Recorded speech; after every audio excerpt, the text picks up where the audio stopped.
grabbed it back. Well, that was the end of the meeting. But apparently when I left, there were two guys in suits came over and talked to her, and they were looking at me out the windows of the and I have a brother that works there, and he pointed this out to me. He said, well, you know, there a couple guys there walked over to her immediately after I left, and he'd never seen them before. He didn't know who they were. Anyways, everybody's quiet here in Saskatchewan about it. This is allowed to go on. You know, and I started looking on the internet. I'm the old wire welder type of thing. I don't know much about computer or this stuff, internet stuff, but I'm getting onto it. But lots of talk about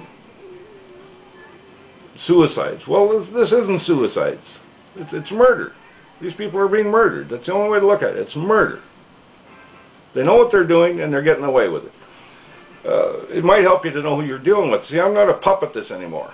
I'm an old dog at this. I've been looking around, reading books in the library.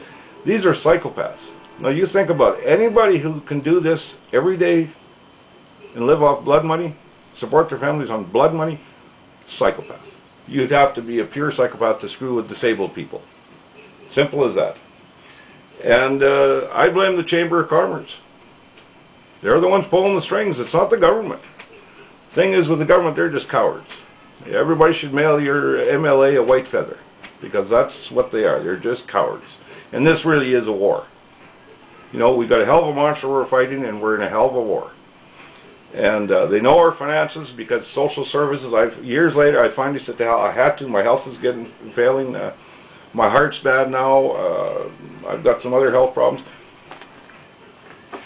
Social services released my file with all my information on it, stuff I didn't even know they had. They released it to workers' comp. Now that apparently is illegal, but they're doing it anyways, and they don't really give a damn. But then I find out that a lot of the workers' comp employees are ex-social services workers. So I guess they got to prove themselves to get those good-paying jobs, and I thought they'd just have to write a psych exam like everybody else. Workers' comp, you get injured, you write a psych exam, and just be damn glad you don't get offered a job there. See, I feel fairly normal. I didn't get offered a job, but I've heard of a few people that did. And I asked, what kind of people are they? Oh, they're assholes. Well, there you go. There you go. That's an application form. Writing the psych exam and getting hired at the workers' comp, that's an application form, and you get hired. Anyways, I don't know how much time I'm allowed. 10 minutes or something, somebody said, and I didn't bring a watch with me or a clock sitting out in the open. My son said he'd come over and edit it for me. I don't know what that involves, but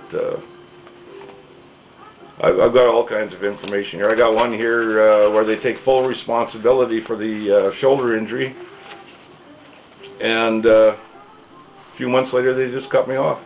They're supposed to retrain me. I was all ready to go back to school, and they just like that.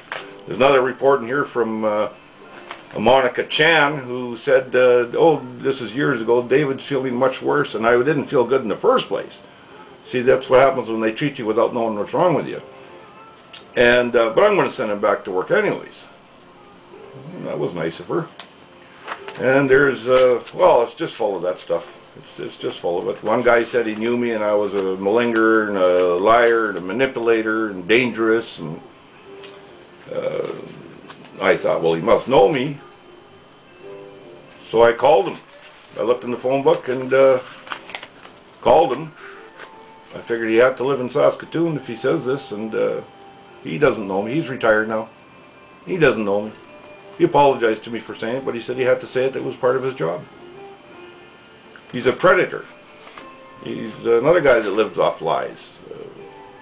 I used to fabricate with steel, and these people fabricate lies with words, and simple as that. And they're extremely well paid, and again, I said they're psycho. I really think they're afraid of publicity, because they don't want their children to know what they do for a living. I wouldn't want them to know. I don't think they should be allowed to have kids personally, but anyways, like I said, I'm not very good at this. I'm doing the best I can.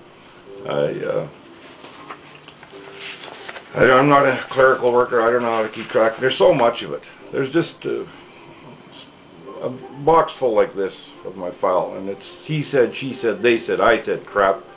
But it boils down to I ended up having surgery for my complaints years later. And all the doctors since then have agreed that I got screwed. Every one of them.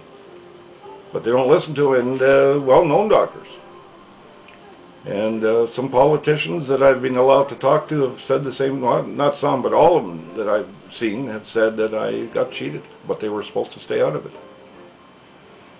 So, anyways, you get older and you get to the end of your life and end of your rope. Stick around for the last chapter, but you might as well throw rocks at them. They've been kicking me to death for years, so body's still warm and they're throwing dirt on me, but I'm going to go after them as best I can. I'm supposed to do a radio show here, local radio, 90.5 FM in Saskatoon. They said they're going to call me. They definitely want to do this if I have the proof.